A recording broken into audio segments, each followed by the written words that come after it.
Today on the bench, we have a Cornwell 3/4 drive air impact. The customer says that it has low power. So we're going to take it apart and see what we can find. This is made by either AirCat or Ingersoll, and you can tell by looking at the part number.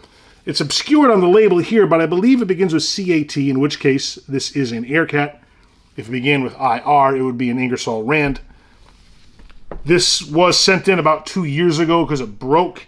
He had it repaired, and now 2 years later, it has low power. So we're going to take it apart, see if we can find anything that's damaged. He's not interested in getting it repaired if it's going to cost too much. He'd rather go cordless in that case, and he told us that if it costs too much to repair, quote him out a 3/4 drive Milwaukee M18 impact. But first things first, we're going to disassemble this one, inspect it, clean it, see if we can find anything wrong with it, and if we can, see what it costs to get it fixed. These are not difficult to disassemble at all. If these are halfway similar to the Ingersoll ones, I'm very familiar with it, but I don't think I've ever taken apart an AirCat unit, mainly just Ingersoll. So we'll see just how different it is. I looked at the schematic for the parts on this one already just to see what it's like, and it looks to be identical to an Ingersoll. I don't know, for all I know, Ingersoll was manufacturing for AirCat. I can't tell you. But anyway, the first thing to do is take out these 4 body screws here. These are long screws that go through the body, and they pull the hammer housing on and hold it there. There's a gasket that goes in between the hammer housing and the motor housing, or the main body of the tool. These come apart with a T25 torque screw.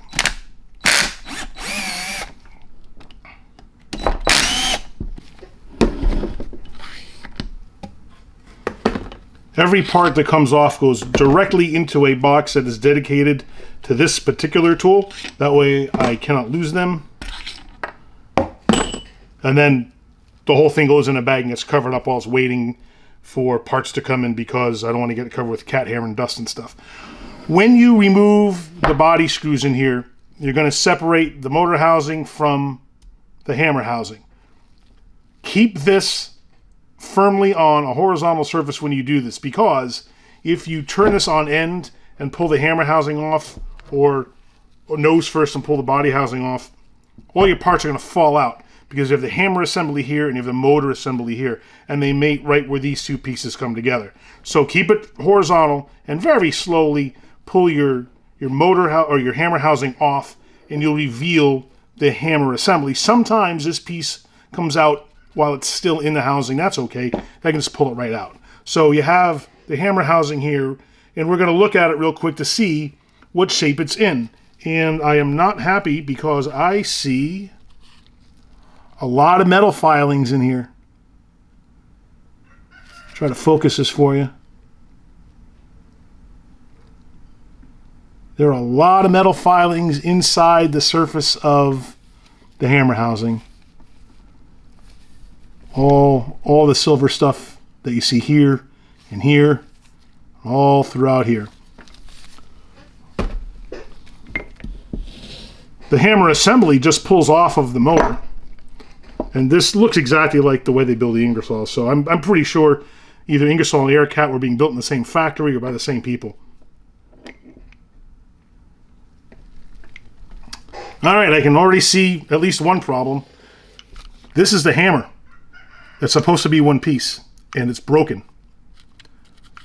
I don't know how. That's a lot of metal. These hammers are very sturdy and very solid, but that's where the filings came from. The hammer's broke, and it's just slapping around inside the housing and shedding its pieces.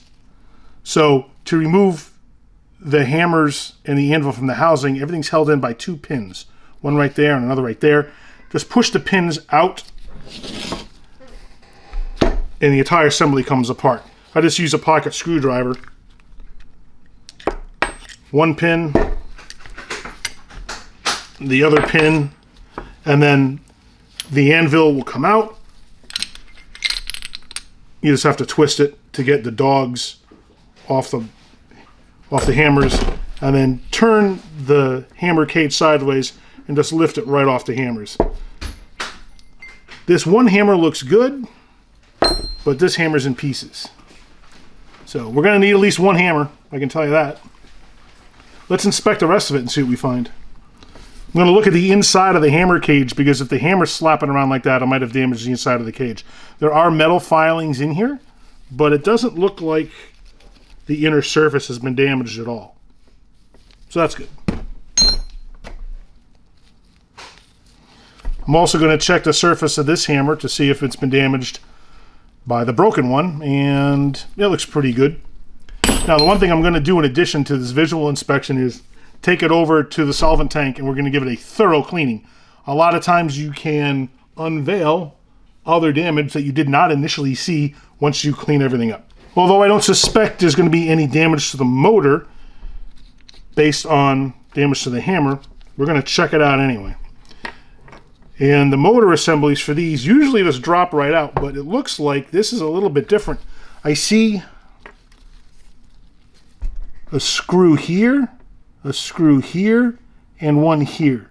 The Ingersoll, well, the half-inch Ingersolls are not held together with screws in the motor, but being a 3/4 and a little bit heavier, it doesn't necessarily surprise me. And because I think this one might be an AirCat, there might be a design difference. The motor screws need a 3mm hex wrench or an Allen wrench.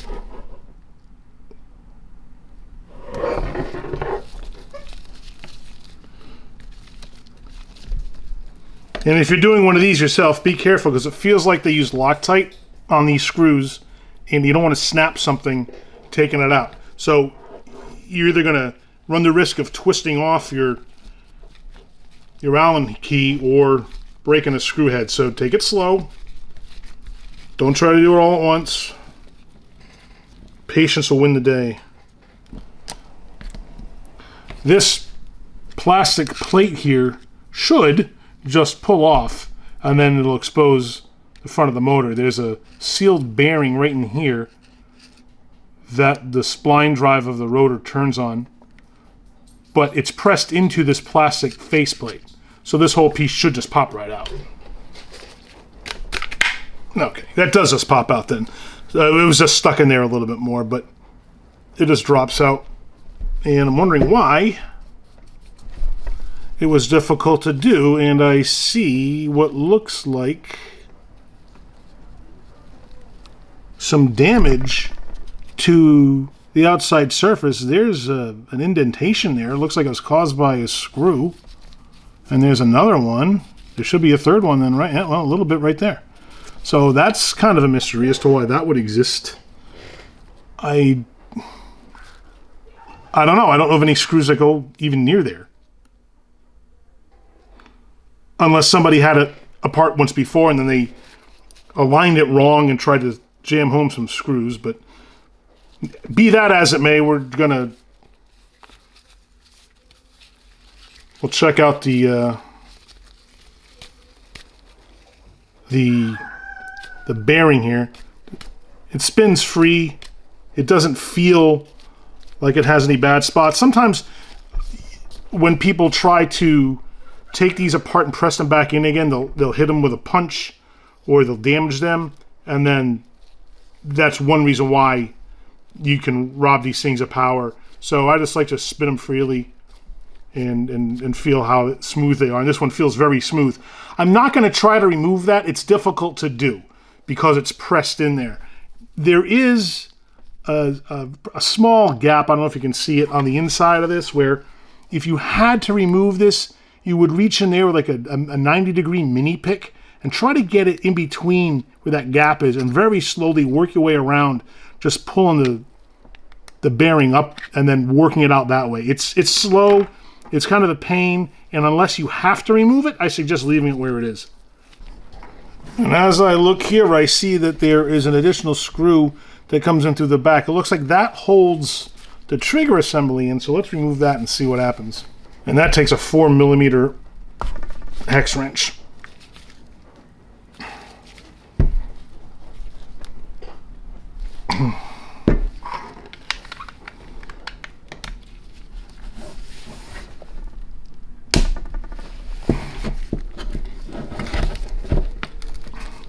And that was a little tighter than I thought it would be, so be careful.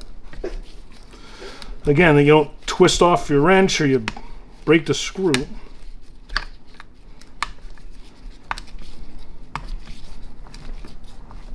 And you can see as I'm backing the screw out, the motor assembly is also separating from the housing, so clearly there is a connection there. See that?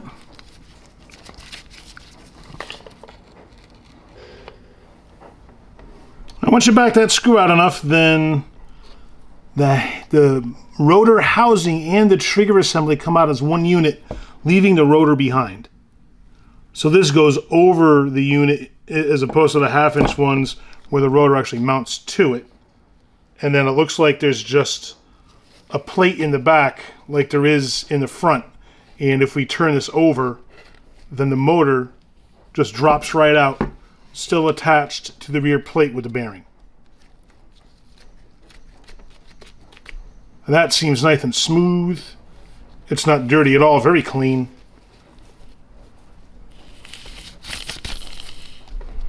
And it's time to inspect the face of the rotor to see if there's any wear on this, because a lot of the times these can get pitted with rust if the unit isn't oiled regularly. And I was afraid that maybe some of the filings were working their way back into the housing, in which case they could damage the face of this, and that would rob the unit of power.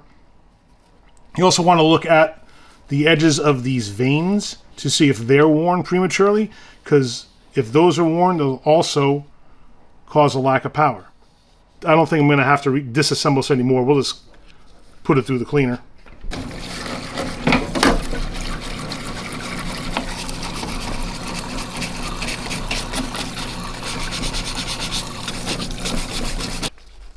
Took a week or two, but the parts are in. Part is in. That's this hammer here. And let's just compare it to the one that is in the thing to make sure it's the same one. It is correct, so we know we got the right part. All right, the order of operations here. We take the rotor with the plate already attached, because I did not disconnect it, insert it through the rear of the housing, and you have to make sure that the holes in the plate here, these three, line up with the grooves on the side of the housing that accept the screws. And then the front plate with the bearing goes on over that. So first we have to do this in steps, because we have to lubricate the rotor and insert the vanes, and then make sure that we get everything reassembled in the right order. So before we screw anything down, I'm just going to put the vanes back in the rotor, lubricate it, and then do the rest of it. I like to take a drop of air tool oil and put it in each vane slot. I don't want to over lubricate the vanes, because surface tension from oil can prevent the vanes from coming out of their slots and doing their job. When you put these in, there's no front or back, but there is a top or bottom. This contoured edge here goes toward the inside or the center of the rotor, and this flat edge goes outside toward the inside surface of the rotor housing. So just drop them in one at a time.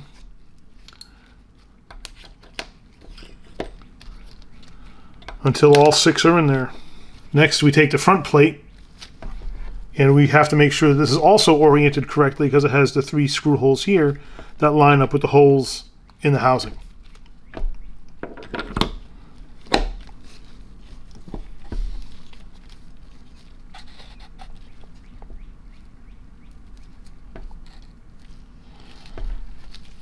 And if I can see through there and see daylight on the backside, I know I'm lined up.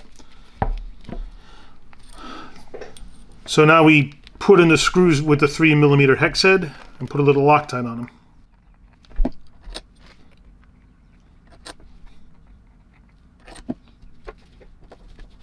The rear bearing is not sealed, so I'm going to put grease in there.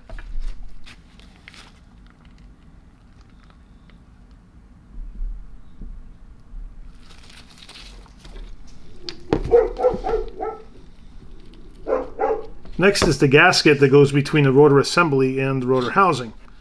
That's that keyhole shaped gasket for the cutout that goes around the trigger assembly. Alright, with the gasket in place and the rotor put in there, we have to fasten down the screw and back that holds the entire rotor assembly in place. And that's the, whoops, and that's the T25 torque screw.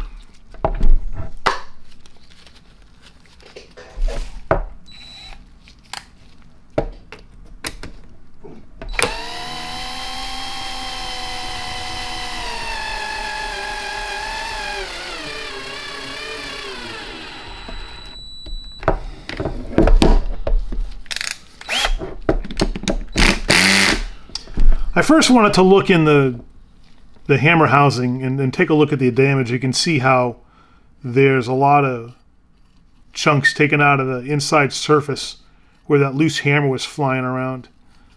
I don't think damage like that is going to affect the operation of this at all, but I will note it on the customer's ticket.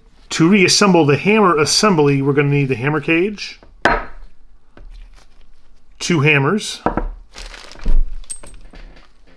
2 pins, and the anvil. And we're going to put some lubricant all inside the inside surface of the hammer cage.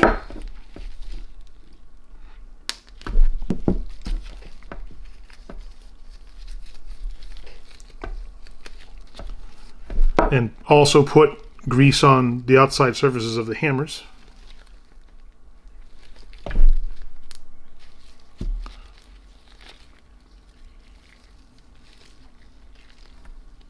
The hammers have to go back in a certain orientation. I like to say that if you look at the hammer, it looks like the cutout in the middle looks like a ghost with his arms up in the air and his head in the middle. One ghost goes with his arms up, the other ghost goes with his arms down, and you just lay them together like that. And then these grooves on the side here are where the pins go. So take the cage and then insert the hammers so that the grooves go along the side and just drop them in. Then you take the pins and the pins drop in. The first one always goes in easy, and then the second one you gotta wrangle with the hammers to get the slots lined up.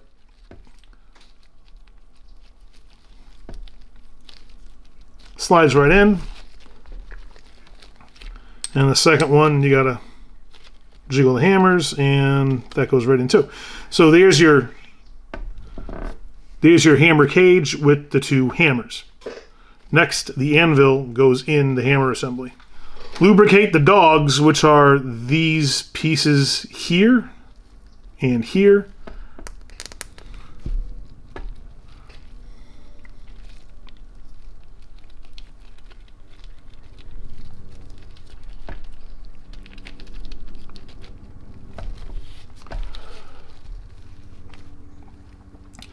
And you insert the dog end of the anvil into the large hole. You're going to have to jiggle this around to get the dogs to fit through the hammers.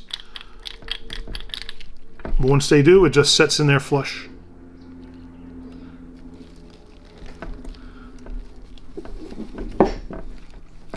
Next, you take the hammer housing and then you just insert this whole assembly, anvil first, into the housing, and then the anvil sticks out the end.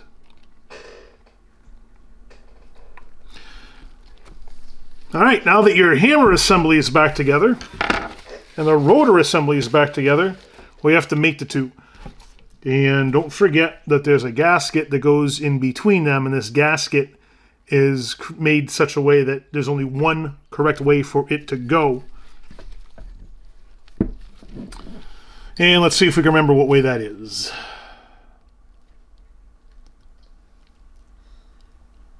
All right, there's tabs on the edges of, you can see it right there. There's 3 tabs like that, and there's recesses in the hammer housing, and then there's one which is not recessed over here.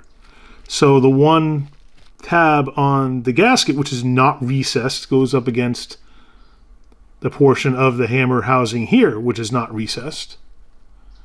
And everything and it sticks down into the housing. So where those tabs stick down, they go in the housing. Otherwise, you have it upside down. You don't want the tabs sticking up out of the housing. There's also this little tab right here that goes in the top of a groove in the trigger. So that all has to be lined up.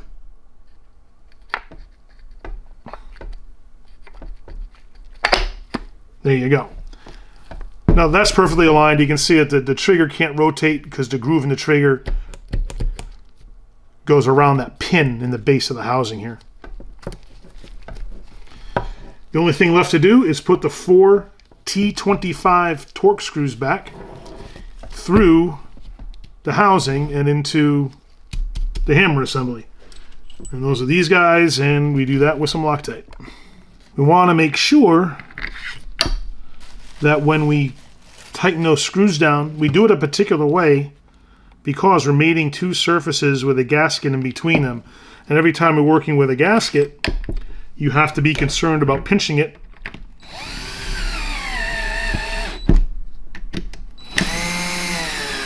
So what I do is this, and you should do this every time you're working with anything that has a gasket. We're going to sequentially tighten these down, and we're going to do it progressively. So we're going to go in like an X pattern. We're going to start with one, and then go opposite, and then go up here and go opposite. And we're going to start with the lowest setting on my driver here. If you're doing it by hand, so much the better, and you do it the same way. You just start at the lowest setting, tighten it in a cross pattern or an X pattern, because we want to apply pressure evenly to the gasket so they're not pinching part of it. I've been through it one time, so now I increase the torque on my driver.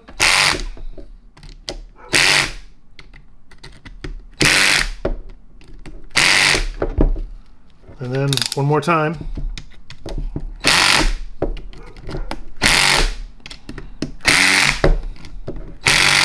There. Now it's 100% back together. I cannot test this because it has a fitting that I cannot accept on my compressor because this is a 3/4 inch gun. If this were a 1/2 inch gun, we put on the compressor and test it. The reassembly on these is very simple as long as you do everything in the proper order. Kind of hard to screw it up.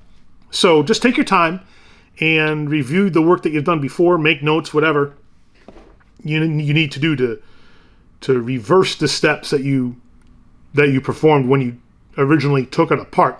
Disassembly is obviously very easy. It's easy to take things apart, not so easy to put them back together again. These aren't so challenging, but these are a bit different from the Ingersoll 1/2 inch drive air impacts that I'm more used to working on. But still, this was easy as can be. I'm glad that we didn't find any more damage to it, and the only problem was that broken hammer. So I'm going to give it back to the customer this week, have him try it out, and let me know if he has any more issues with it. Keep watching the channel because we have more air tool repair videos coming up, including replacing a broken anvil on an Ingersoll 2235 Ti Max, as well as our regular tools in the haul segments. So do me a favor and click down here now to subscribe so that you don't miss any of it. Thank you so much for watching, and remember, use a tool. Don't be one.